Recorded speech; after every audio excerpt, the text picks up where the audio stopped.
Hey, everybody. Thanks for joining us in the last 7 days. Happy Friday. I'm Brian Spellman. And I'm Andrew Sparrow. And I'm Greg Stewart. And this is a show where we have conversations about the news. We'll look at aerospace, automotive, manufacturing, and high tech. Coming up, sonic thumps. India is growing more. EV batteries are getting cold feet. Submarines aren't the only thing that can be controlled by a game controller. Farmers are getting new toys. And a rabbit that fits in your pocket. Wait. We did say this was a show about the news, right? Yeah. Ready, set, go.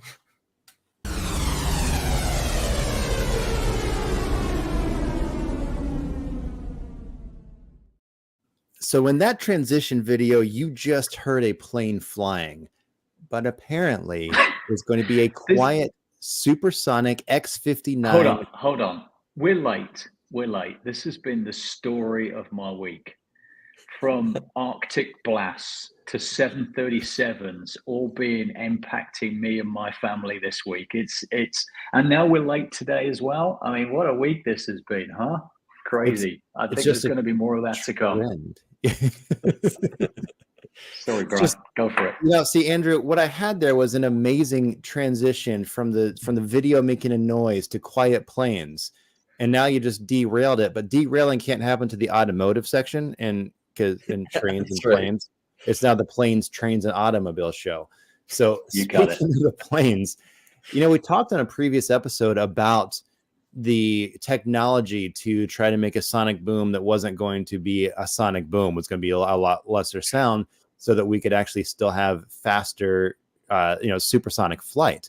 So this has finally actually been unveiled. So NASA and Lockheed Martin on January the 12th have actually revealed kind of more of the plans for this low boom supersonic flight. The crazy thing is this aircraft is not going to have any windows in the cockpit. The windows in the cockpit were deemed too disruptive to airflow. So pilots are going to have to rely on external vision with these ultra high resolution cameras and screens to fly. So, I mean, you're saying that these are only going to be flown by camera. Yeah. I mean, Andrew, I'm sure this is something you're excited about, but what's the point of having somebody in the aircraft if we're just doing it by camera? Now, there's a good point, but that's really interesting. That's fascinating because you imagine I've just been sampling driving by camera because the head mirror that I've got is a camera. It's not a mirror, and I'm trying to adjust to it. And if imagine I'm flying a Formula One Daytona speed in the air vehicle, and I'm not really seeing what I'm used. It's going to be really challenging, really interesting to see.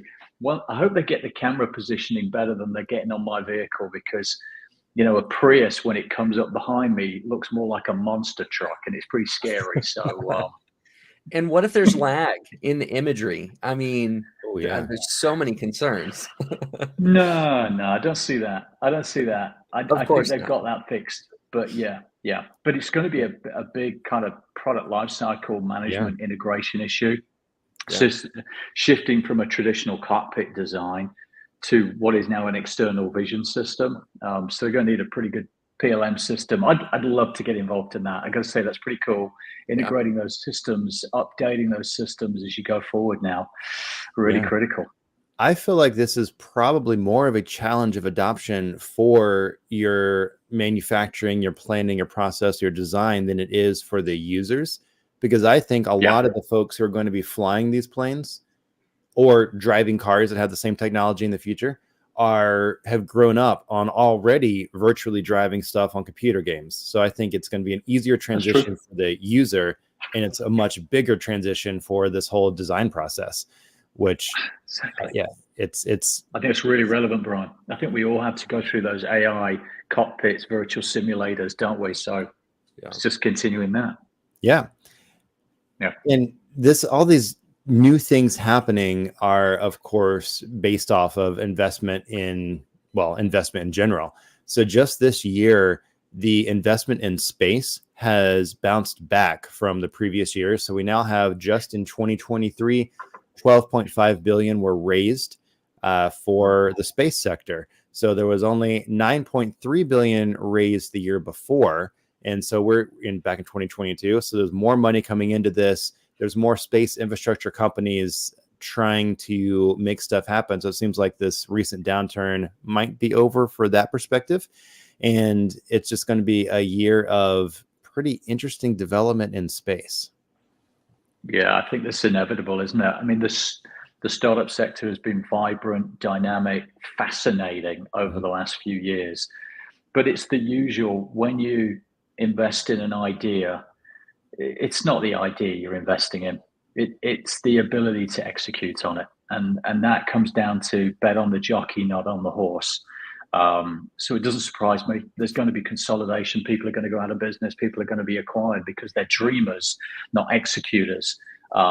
So I think it's inevitable, not dissimilar to kind of the EV sector, what that has been going through, which is this fanaticism over design and ideas rather than executing and manufacturing and getting it out on the streets or in space in this case. So, Yeah, but we're also in a weird spot where I don't even know if we can fully trust the execution of companies that have been around for a very long time, right? This sounds like you're about to talk about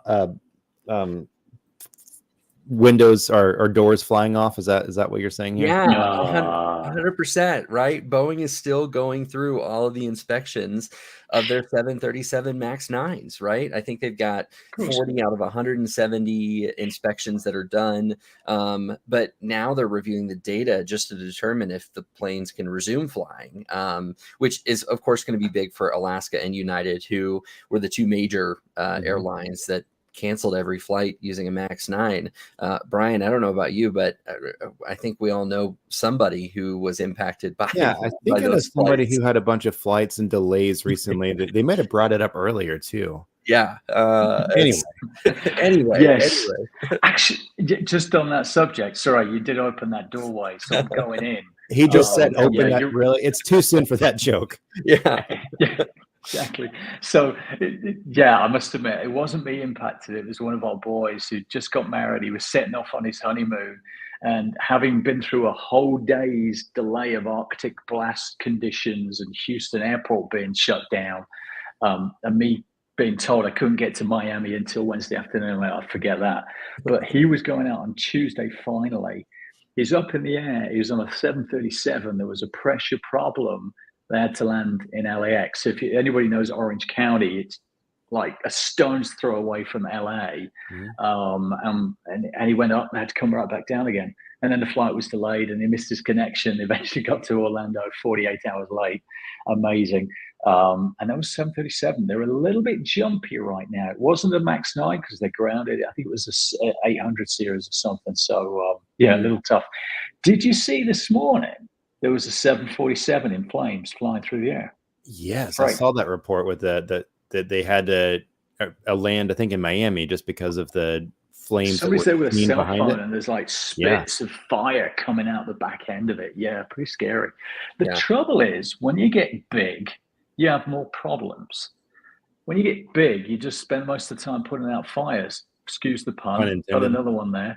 Yeah, it is what it is. Poor old Boeing. They're going through a tough time. It doesn't mean they're a bad company by any means. It just means they have more aircraft up there than anyone else in North Yeah. America, and they're going to have more problems to deal with. And the media's loving it, of course. Oh yeah. Of So course. it's a big Well, area. Big area. And it sounds like Spirit Aerosystems, who are the ones who really were building and installing the panel that flew off midair last week, right?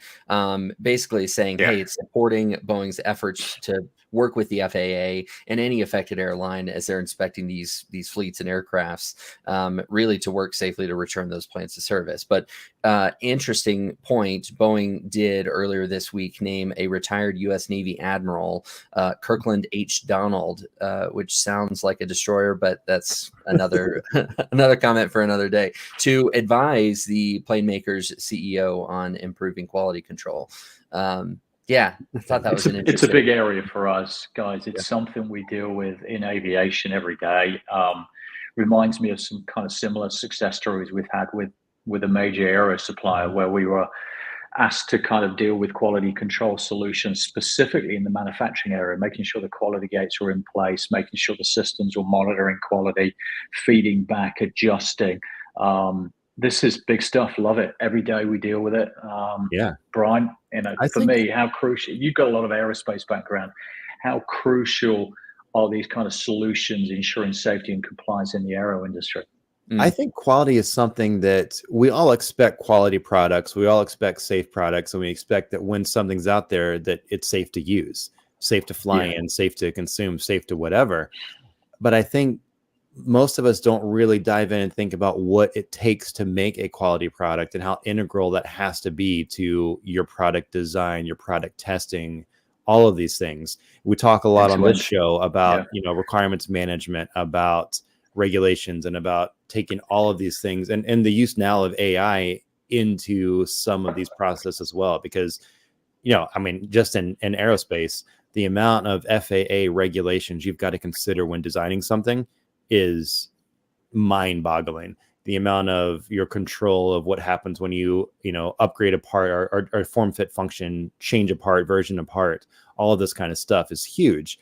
And it's a massive, also not just process, but expense for companies as well, which are all things that you've got to be taken into consideration when you are growing a business. Do you guys know which area of the world is the fastest growing aerospace area, like commercial and private air travel? Easy. Easy. It's India. It's India. It used to be China, but we know it's India now. It's just scale.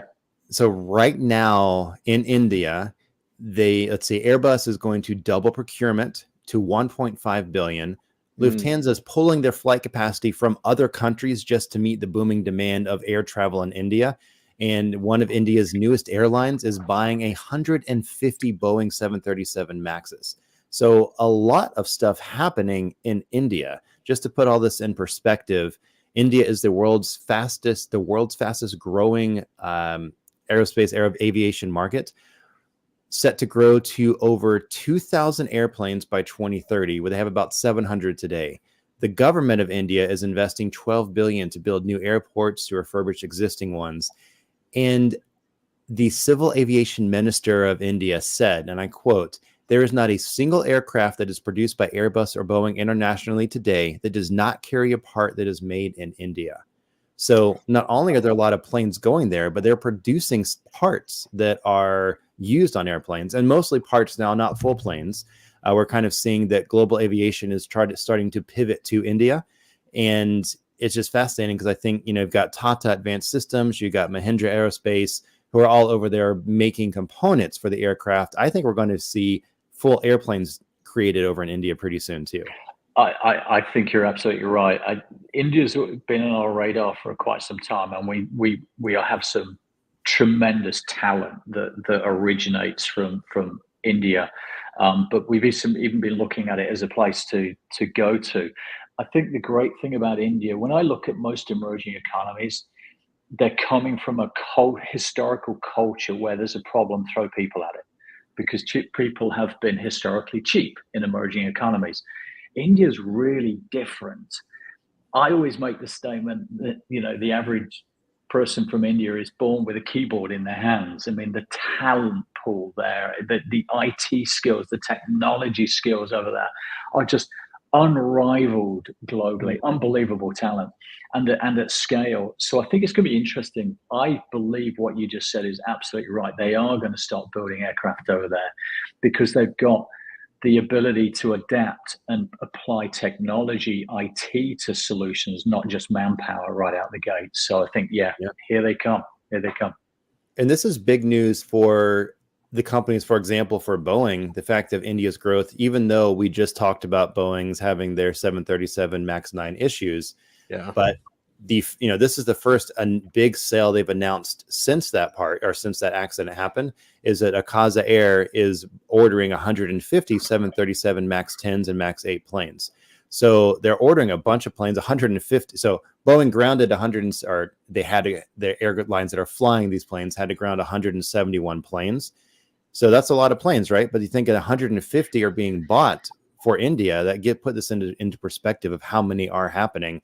And this Akasa Airlines, they currently operate around 30 planes, and they're going to be up to 226 after adding these to the flight. So it's going to be a lot of growth happening there.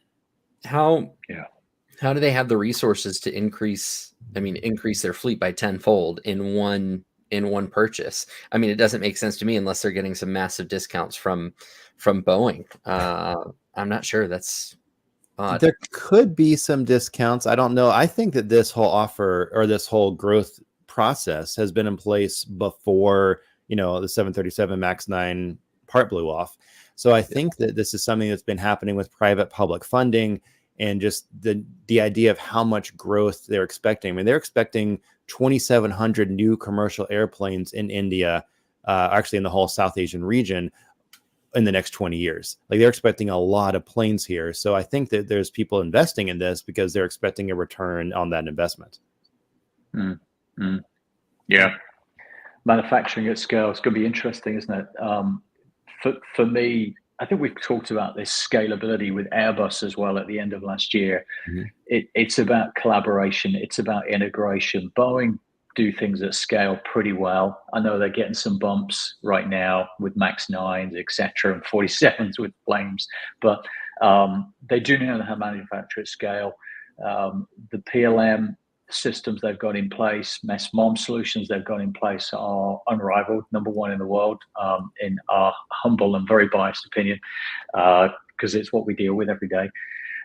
So seamless design processes and manufacturing excellence is what they're all about. I think what's going to be interesting for India is if they start to adopt aerospace manufacturing, where will they go? Being such a technical nation, will they go straight into kind of level 1, level 2 manufacturing, which is IIoT, looking at big data, AI, getting very technical with their solutions?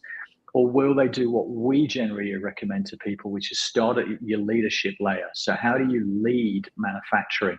Get your leadership right, which is to us MESMOM. Get your manufacturing execution management, manufacturing operations management right, step 1, and then start to cascade it into the lines. But then you've got that control and visibility at the top level, which usually how you start a company, how you start an operation. So let's see where they go. That's a great point. Like, Andrew, it might be a great time to take a look at how processes have always been done and say, does this make sense? Are we just doing it because that's the way it's happened in the past? Because in this new world where you've got AI, you've got new technology, you've got planes that may not have to have windows. all of this could be a great time to look at that process and at that leadership level, like you're talking about. I do have to say, just because you've apparently been the one trying to steal all the jokes in this particular broadcast, you did just say bumps. I'm pretty sure when you're flying, we call that turbulence. That's all Yeah, right. Next, yeah. That's enough flying around.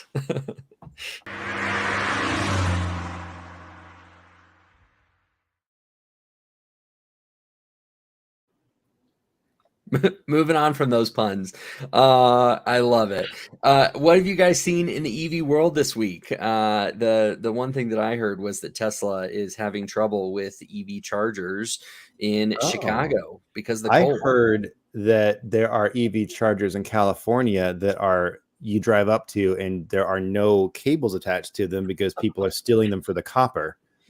Yeah, But I don't think that's happening in Chicago. I think it's just so cold that they're not able to charge. But it would make sense that there's a bit of a difference in Chicago and California. A little bit. We'll see. But as freezing temperatures and bitter cold are hitting millions of Americans this week, myself included, in the Denver area, Tesla owners in the Chicago area were struggling to charge their electric vehicles, in some cases leaving them stranded. Sounds like there were a lot of tow vehicles out there pulling them out of the roads with dead batteries and not enough working charging stations. I know one driver mentioned that he was waiting for more than 5 hours to charge his car, with the usual 45-minute charge now taking about 2 hours for everyone. So as someone who is a potential future EV purchaser, I would definitely take it into consideration. I mean, as I live in Denver and we had sub-zero temps over the last week, but probably not as often as Chicago does. I don't think I knew this, but I didn't think about it, about how batteries are affected by temperature. And so most things we care about, cold extremes. Yeah. And most things, it's not as big of a deal, but with your car, you can't move in an EV without the battery. So this is a huge, and I'm sure this had to be taken in consideration when designing it, I hope, but this is the first real cold, extreme winter we've had since EVs have become popular. So yeah, we'll see what happens. I do come at this slightly differently. I wonder if there was a study done of ICEs back in the day when they first came out. What were the number of problems for refilling your internal combustion engine? What were the problems with the ICE? Were there safety issues? Were there fire issues? Were there all of these things that the media are jumping on today for EVs just to sell newspapers? I'd be really interested to see an ICE study and see if they're going through similar issues. I suspect that they were. I know we didn't have the internet, and then we didn't have access to all that information so quickly, but I think it's just early stages. I really do. Yeah. I think the biggest issue is the EV going to play out versus the hydrogen? That's another conversation. One thing I will tell you, Greg, if you go EV, there's a whole new subculture, which I've just been welcoming over the last month. I can't believe the culture that in this, I find an EV station, and I've got a whole story about getting to EV stations. Yesterday, and you can feel the tension as people are lining up going, is he first or am I first? And it's like, start your engines, get ready, and fireworks, whatever. get into that EV station. And then the guy next to me opens the door. He says, "So, what's the range on yours then?" I said, "It sucks. It's only this." And I said, "What about your BM then?" He said, "Oh, I do 320." And I said, "Good." He said, "But you can use range." So there's that going on. And then a guy comes back who's finishing, and I jump out my car and go, "Are you good to go then?" And he goes, No, I'm going to get up to 100. The other guy then goes, "No, you don't want to go to 100, pal." He says, "You just want to hit 80 because it's better efficiency." There's a real new culture. It's quite interesting. Man, I go for it. I just wanted to just say, so Andrew, what you're saying before the subculture comment was you want to know if there was an ICE study in ice. Yeah. In ice causing temperatures. Not in ice. No. An ice ICE study. I couldn't help it. I just had to get that in there because anyway. Yeah. No, you're right. There's subcultures for all of this stuff. And while this is happening and while we're talking about what's going to happen with EV chargers, with EV products, with everything, it is also interesting that the manufacturing for assembling electric vehicle charging stations is taken off, of course, for that infrastructure. But LG Electronics has just opened a factory in the U.S. to assemble these EV charging stations in Fort Worth, Texas. They are investing this to bring dozens of new jobs to Texas, to bring a lot of new tech jobs, but they're also doing 100,000 square foot plant that's going to make 12,000 units annually. So that gives you an idea of the growth that they're expecting for the need for EV charging stations to pop out another 12,000 a year just from this one plant. But the plant is supposed to use 100% green power, which will be interesting to you because we all know the environmental concerns. That's good. With the lithium, mining everything. So it'll be interesting to see where this goes. This is, of course, not the first EV charger plant that has been built that we've been talking about. And we know that things in the battery space are, even though we're no longer in the aerospace section, are taking off. Two of Europe's leading energy transition investors are planning to raise 500 million euros for the Battery Raw Materials Fund, which is a fund aiming to plug what they're calling significant gaps in the region's supply chain. So over time, they're trying to secure 40 to 50% of the supply through projects that are going to cost around 7 or 8 billion euros, but it could be slow to get off the ground without the willingness of the fund that's going to take on these risks. Didn't we just talk last week about how lithium is going to run out in the next 10 years? I mean, I would think could be wrong. Sounds like I might be, but wouldn't the money be better off spent in finding alternatives rather than just securing supply, which is, I don't know, it's probably good to get the supply now because you're spending less on it than you will as supply and demand balances out. But I don't know. There's obviously a need now, and there's obviously a problem for this whole supply and affecting the supply demand, the supply chain, all these effects happening here. One key focus of this fund is also to find more environmentally friendly ways of extracting the raw materials so that it could help with what you're talking about. And we just talked last week about the AI being used to find other raw materials that can reduce the use of lithium. So that might come into play as well. We'll see. Yeah, that's interesting. In other news, Too Simple says it is voluntarily delisting from the NASDAQ and terminating its registration with the SEC this week. The company has faced setbacks since it first went public in a $1 billion IPO back in 2021, so 2 years ago. It sounds like they came out with a statement that said, hey, the benefits of remaining a publicly traded company is no longer justifying the cost. So they're going through a transformation. Yeah, I understand. It's not cheap to be on the NASDAQ, but hopefully they come back up. We had some conversations with them and we were really impressed with their enthusiasm, and not just the kind of design engineering guys. It was actually the guys who said, we got to stop building some stuff, getting it out there. And so there was a real determination to get this thing on the streets. Although I've got to say, if they burn through $1 billion, and Tesla, I think they did it in 1 to 2 billion to get at scale.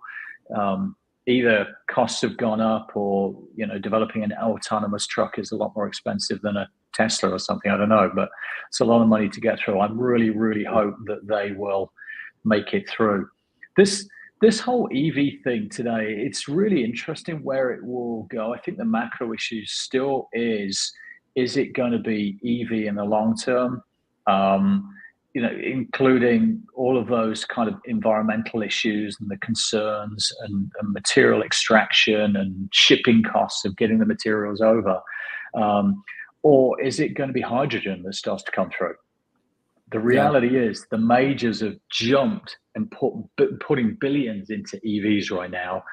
And then meanwhile, in the background, you've got, I think Toyota's starting to look at the hydrogen vehicle, trying to see if that comes through. If it does, it's going to be fascinating to see that. And hydrogen is just faster to fuel and just as economical and more sustainable, arguably. Yeah, I think so. I mean, Yeah. speaking of hydrogen, Bosch came out this week, or I guess it was last week in the CES Consumer Electronics Show 2024. Bosch is launching their hydrogen combustion engine. So excited to see that come through. Couple other headlines from the CES 2024 was that Sony and Honda presented their first car, the Afeela. They started partnering back in 2022, really renamed a company called Sony Honda Mobility, but they debuted this car in a unique way. I think the best part was that they used a PlayStation 5 controller to drive the updated Afeela on stage in front of the crowds at CES. At least it wasn't underwater. Oh, too soon. Too soon. I think I've seen that vehicle. Oh? When I was last in Tokyo. I think I actually saw that. Yeah. Oh, before. I think that was it. A picture of it before CES. Okay. Man, yeah. Is that a photo you were really allowed beautiful to looking take? vehicle? Have you guys seen the Gran Turismo movie that is now on Netflix? That's about the true story of the video gamer that has become an auto racer, and actually won a couple races, but did a great job. Nobody expected a video gamer to be an auto racer, but here we are in this day and age. It's weird. I love it. Yeah, no, I haven't seen that. Yeah, highly recommend if you haven't seen it. And then the last headline was Hyundai unveiled an eVTOL aircraft, and it's an eVTOL aircraft that can seat up to 4 passengers, be flown by a single pilot, has a range of 25 to 40 miles. I mean, all that's cool. I think the coolest thing about it, though, is it will operate as quietly, this is what they say, as quietly as a dishwasher. Now, considering that I can hear a drone from half a mile away, it's going to be interesting if they can be that quiet. You should hear my dishwasher. You can hear that from half a mile away. It is on. So we'll see. I mean, with eVTOL vehicles being a relatively unproven, I don't know if I'd call it unproven, but it's still new. It's a new technology, right? So there's going to be parts of the general public, which I would probably include myself in, Andrew, not as much, but quick to raise concerns about the safety of eVTOLs. So it's interesting to see what Hyundai is going to do. It sounds like they've included redundant components, and the airframe structure is described as robust, but we'll see. Well, I think that when COVID came along, Greg, did you go out in a big balloon and bubble by any chance? You're a little bit risk averse, aren't you? I did not. I took precautions, but I don't want it to. You didn't go out too much. Yeah. Oh, I was too social for that. I actually built a computer. I was like, oh, I can be social online virtually. Okay. Just got to get creative. Yeah, he built a computer at home, and then he learned how to race cars and became a racer, and that's they made a movie about him on Netflix. I'm curious. You said these are going to be quieter than most dishwashers, especially Andrew's. But right now, like, we know when electric cars were just kind of starting, they added noise because people were kind of upset about it being too quiet, or about not being able to hear it as a pedestrian, or driving and feeling like you didn't have that feel, or that, of the car making any noise.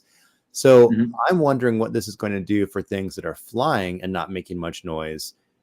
And is there a safety thing? Like, if eVTOLs are landing and taking off in certain areas, you've got to know what's coming down. So I bet they've got to at least consider that in their process for the design here. I think we'll see. It might be, or they'll just add time travel to these, and then it'll explain all the UFO sightings we've had for all these past, 50 years. That tracks. Yeah. So, speaking of technology,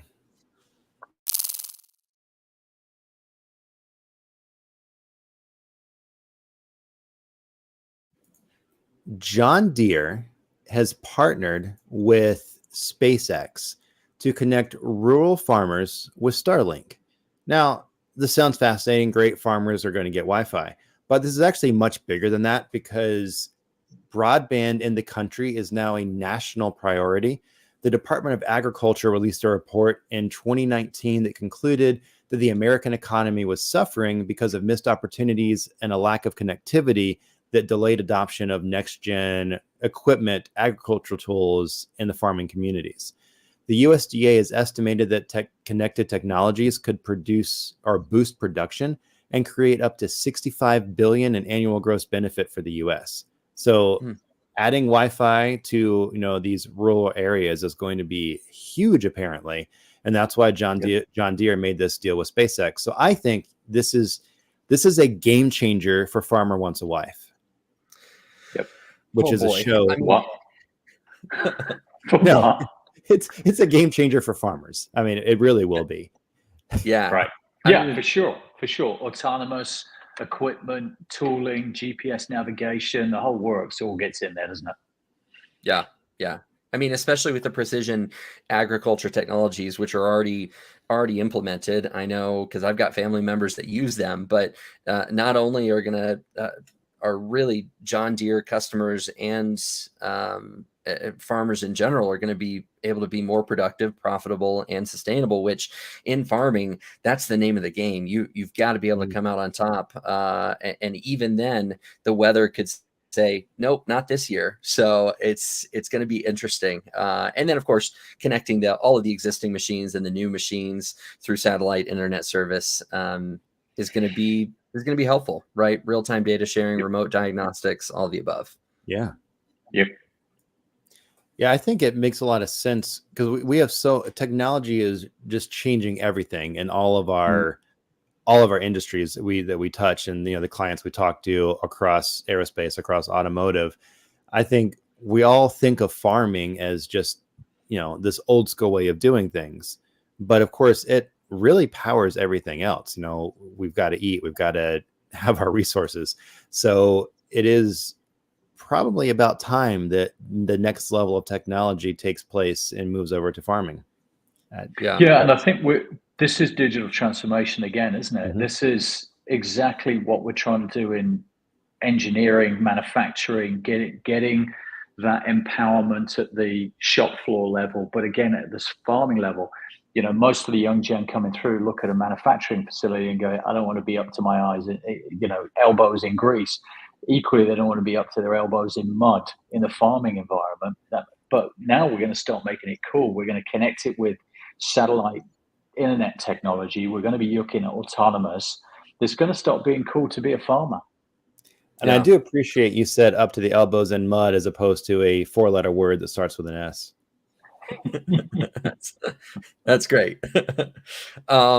In other news, the Philippines has plans to propose the creation of a Southeast Asian regulatory framework for AI to set rules on artificial intelligence. Basically, the Speaker of the House of Representatives came out and said digitization is super important, and they want to lead with safety concerns around AI, and so they are starting to create policy about it, which is interesting because usually policies follow technology, and sometimes they follow it a little too far behind. And so it's interesting to see them be progressive about this. I know the Association of Southeast Asian Nations.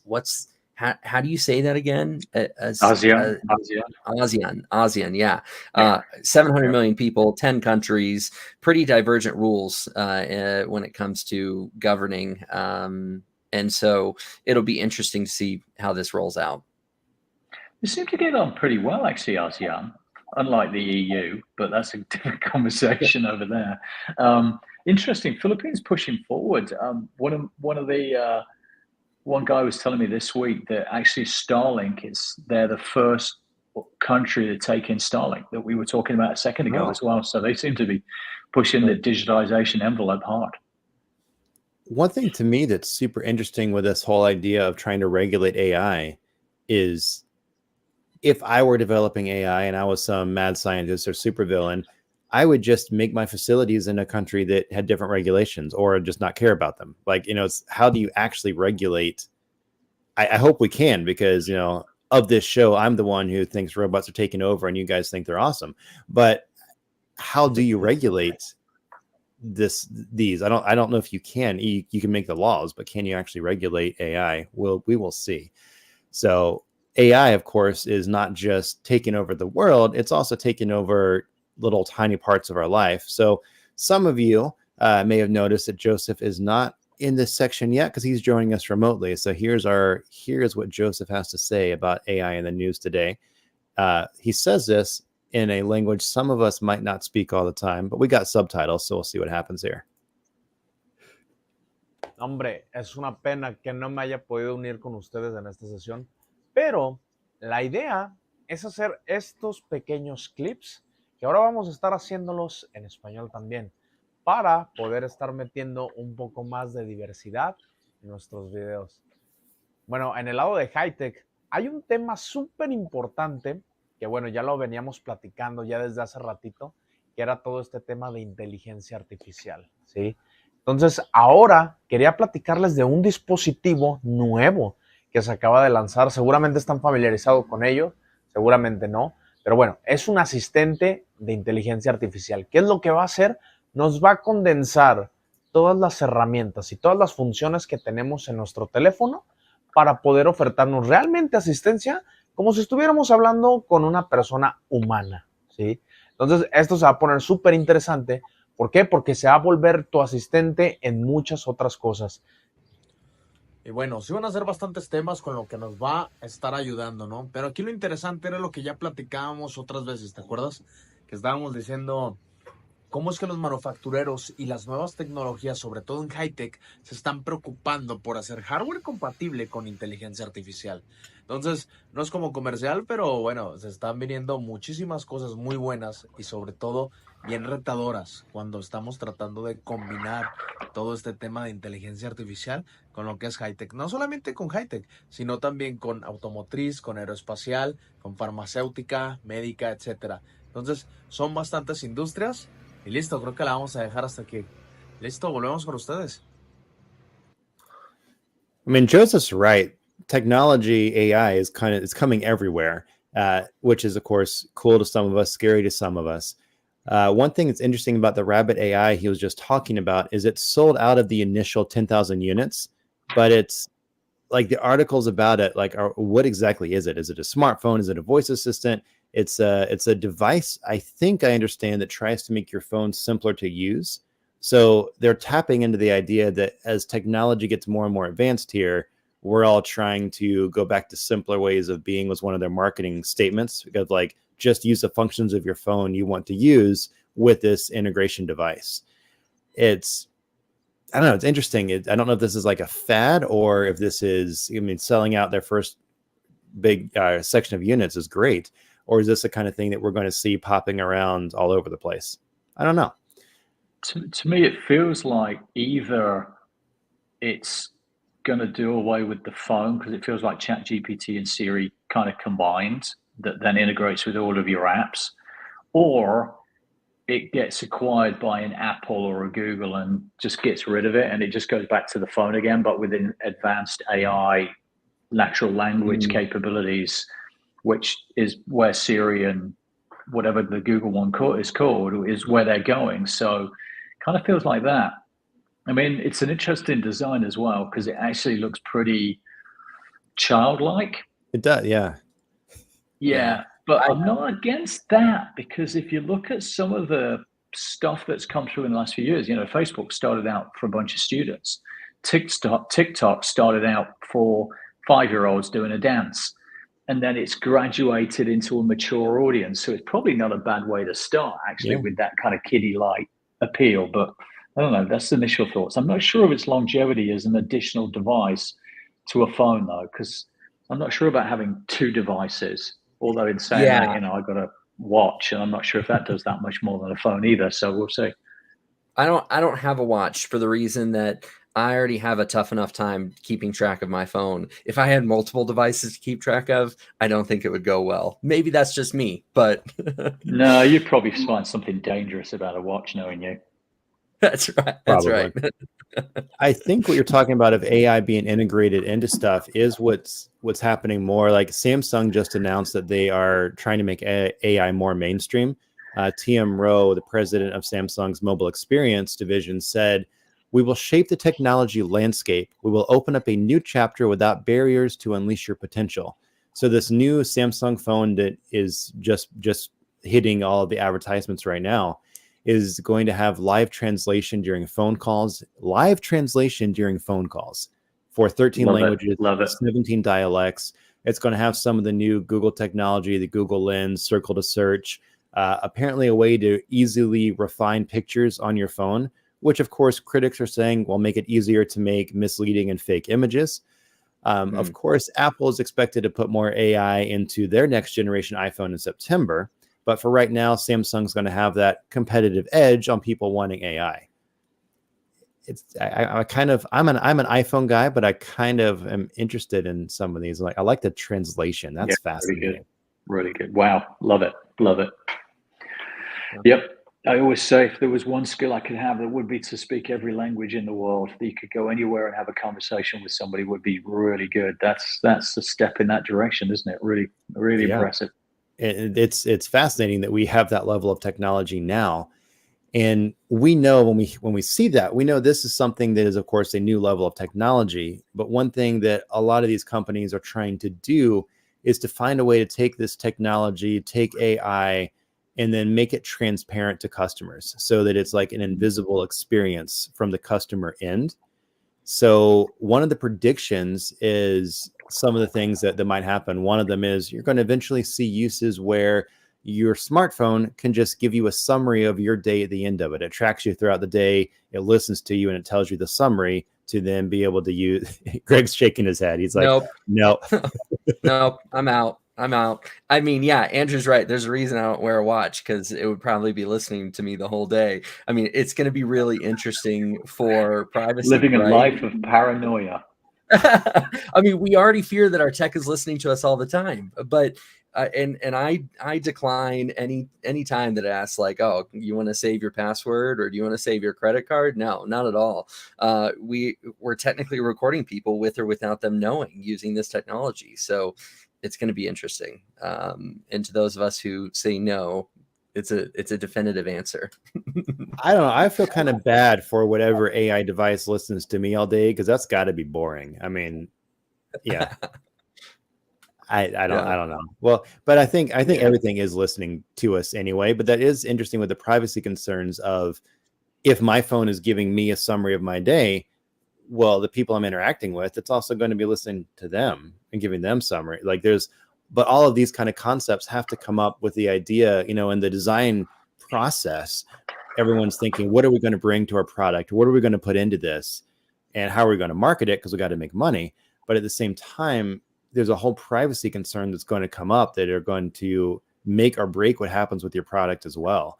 So I think that we are in a time previously in like a PLM cycle, we would not have to consider this privacy aspect. If you're making a airplane, for example, you don't really need to consider what's this airplane doing to the passenger's privacy other than, having a door that closes on the bathroom or something, obviously. But the idea of technology now being made with PLM, of course, like that's a huge thing. I think that now has to be added in that we haven't thought about in decades past.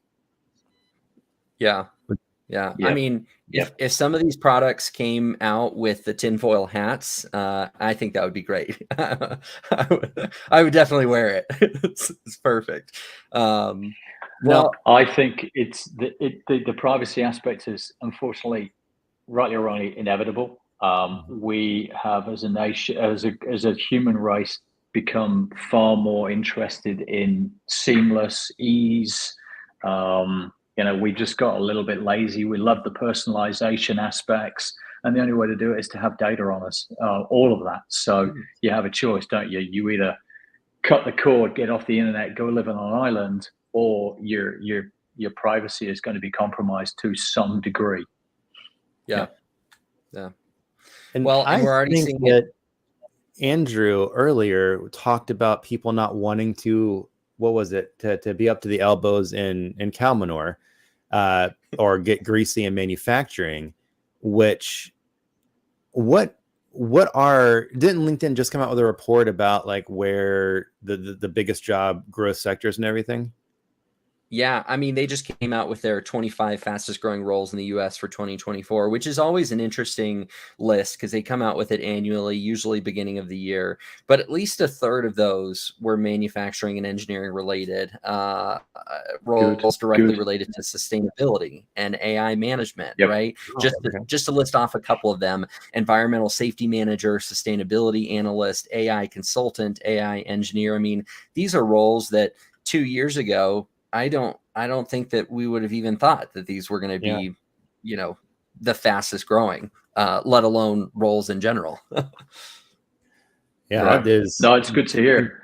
It reinforces the need to, you know, manufacture domestically, et cetera, which is what we're banging on about every day now. Come on, get ready, start manufacturing, upgrade your software, upgrade your technology, get everything integrated, and that will start to deal with this over demand, under supply resources in the manufacturing sector. Yeah. It's exciting that there is growth happening, even though the economy is also in questionable growth markets for some sectors too, and what's happening with all of that. But it's it's going to be interesting future as AI takes over more and more, which I'm sure will be in next week's news, which means everybody, thank you for joining us this week, and we'll see you all next week.